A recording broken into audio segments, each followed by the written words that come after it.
దిగి వచ్చింది. ఇది ముంబైలో ఒక దగ్గర జరుగుతుంది. ఏం జరుగుతుంది అంటే, కొంతమంది కాలేజీ స్టూడెంట్స్ ఉంటారు.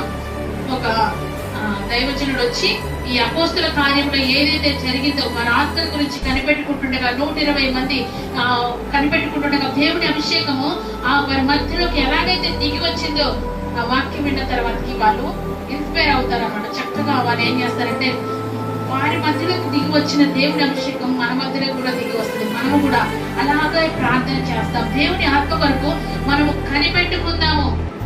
పండిత్ రమాబాయి హాస్టల్లో జరిగింది. అయితే ఇది రియల్ స్టోరీ. వారు కనిపెడతాం, వారు వెళ్ళి అక్కడున్న దైవజనుడితో అక్కడున్న వారితో చెప్తారంట. హాస్టల్ కి ఒక 10 days ఏమొచ్చింది, సెలవు వచ్చింది. సెలవు వచ్చిన తర్వాతకి ఇలా వాక్యం ఉంది కదా, మనం కూడా చేద్దామంటే, మీరు పిల్లలు అలా చెయ్యొద్దు, మీరు ఆయన భలే చెప్తారనమాట.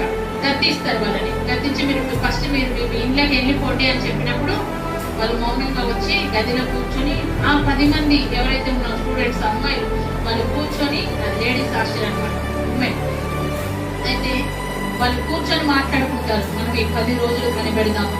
ఆ మేడ గది మీదకి అపోస్తుల కార్యంలో ఆ పెంతెకోస్తు దినమున దిగి వచ్చిన అభిషేకము మన మధ్యలోకి దిగి వస్తుంది. వారు విశ్వసిస్తున్నారు, వారు నమ్ముతున్నారు బలముగా. వారు ఉన్న హాస్టల్ రూములు మొత్తం, కిటికీలు, డోర్లు మొత్తం మూసేశారు. 10 మంది కూర్చున్నారండి, ప్రార్థన చేస్తా ఉన్నారు. 1వ రోజు అయిపోయింది, నిద్ర లేదు, తిండి లేదు, నీళ్లు లేదు, వాళ్ళు ప్రార్థన చేస్తానే ఉన్నారు. 2వ రోజు అయిపోయింది, 3వ రోజు అయిపోయింది, అలా వారం అయిపోయిందంట. పిల్లలు ప్రార్థన చేస్తా ఉన్నారంట. వారి మధ్యలోకి ఈ మేడ గది మీదకి ఏ బలమైన అభిషేకం దిగి వచ్చిందో వారి మధ్యలోకి దిగి వచ్చిందంట. అక్కడ వాళ్ళు చూస్తా ఉండగా, అయ్యో అక్కడ హాస్టల్ కాలిపోతుంది, మొత్తం మంటలు వచ్చేస్తున్నాయి, హాస్టల్ మొత్తం కాలిపోతుంది అని చెప్పేసి వాళ్ళందరూ నీరు తీసుకొని పడుతూ ఉన్నారంట. మోషేకి కనపడిన పొద మండుచుంది కానీ కాలిపోవట్లేదు. ఇది కూడా మండుతుంది, అక్కడ రూమ్ అంతా తగలబడిపోతుంది, హాస్టల్ గదంతా తగలబడిపోతుంది, కానీ వారు కాలిపోవట్లేదు. నీళ్లు కొడతా ఉన్నారు, వైరంజన్లు వచ్చిన నీళ్లు కొడతా ఉన్నారు. ఎన్ని నీళ్లు కొట్టినా ఆ మంట ఆరిపోవట్లేదు. బలమైన అభిషేకం అది దిగి వచ్చింది. ఇది నిజముగా జరిగింది.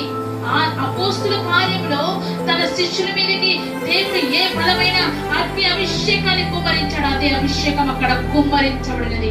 యవనస్తులు పరిశుద్ధాత్మతో నింపబడిన ఒక ఆసక్తితో వారు, ఒక తృష్ణతో వారు 10 రోజులు దేవుని సన్నిధిలో 8 రోజులు కన్నీరు కానుస్తూ అభిషేకం మధ్యలోకి